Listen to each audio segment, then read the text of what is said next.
A core is a physical processing unit inside your CPU. It's the actual piece of silicon doing the work, calculating, processing, executing instructions. You can think of a core like a worker on an assembly line.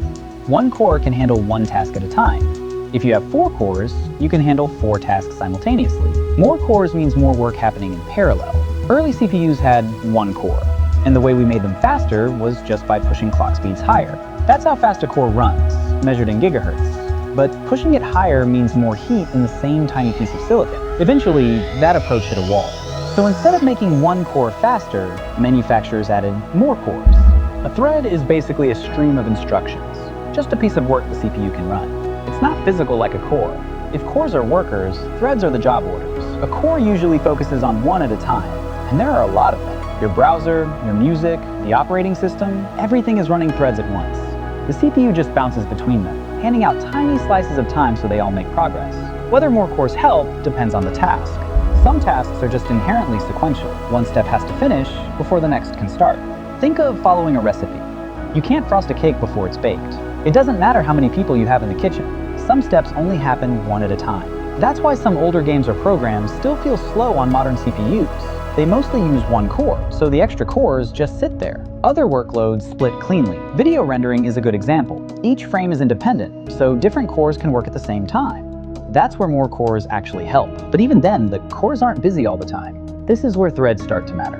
Intel calls it hyperthreading. AMD calls it SMT, simultaneous multithreading. Different names, same idea. It lets a single physical core handle 2 threads. So an 8-core CPU shows up as 16 threads in Task Manager. But it's still 8 physical cores.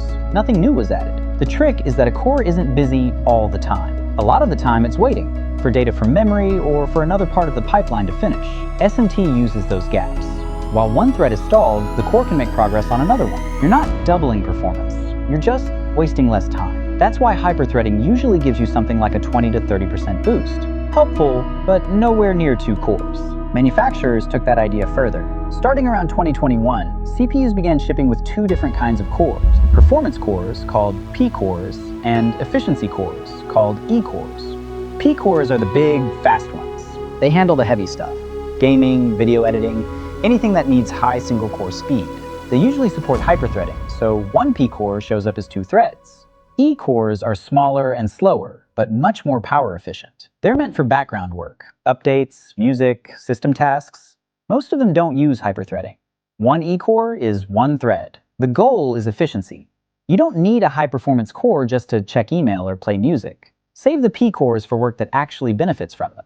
So when you see a CPU listed as something like 16 cores, 24 threads, that doesn't mean 16 identical cores. You might be looking at 8 P cores, which show up as 16 threads, plus 8 E cores, which add 8 more threads. 16 physical cores, 24 threads. This is where core count starts to get misleading. A CPU with 16 cores isn't automatically fast if most of them are E cores. E cores are great for efficiency, but they're nowhere near as powerful as P cores on a per-core basis. The operating system schedules work across those cores, and it doesn't always get it right.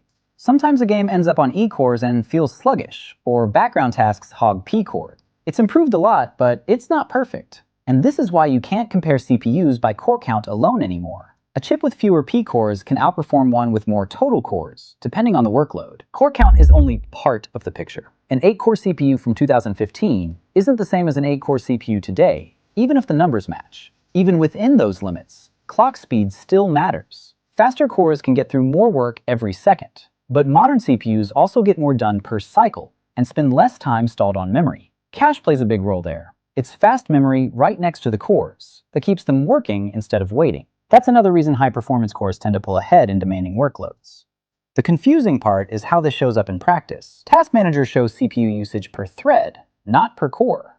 That's why an 8-core CPU shows 16 graphs. But with hyperthreading, every 2 threads share 1 physical core.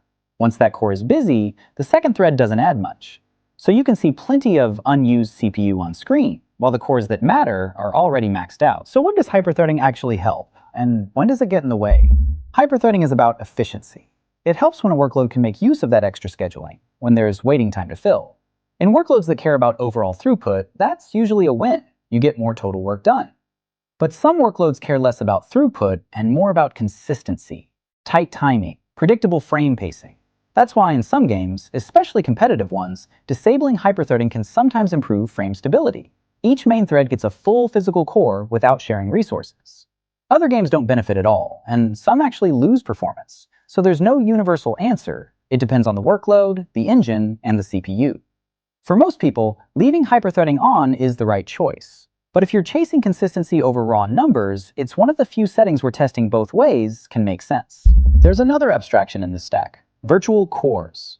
If you've ever used a virtual machine, you've probably seen the option to assign virtual CPUs or virtual cores. When you assign vCores, you're not reserving cores, you're assigning time on the same CPU. The virtual machine behaves like it has its own CPU, but underneath, it's still sharing time with everything else. Which brings everything back to the same point. Cores are physical, everything else is scheduling.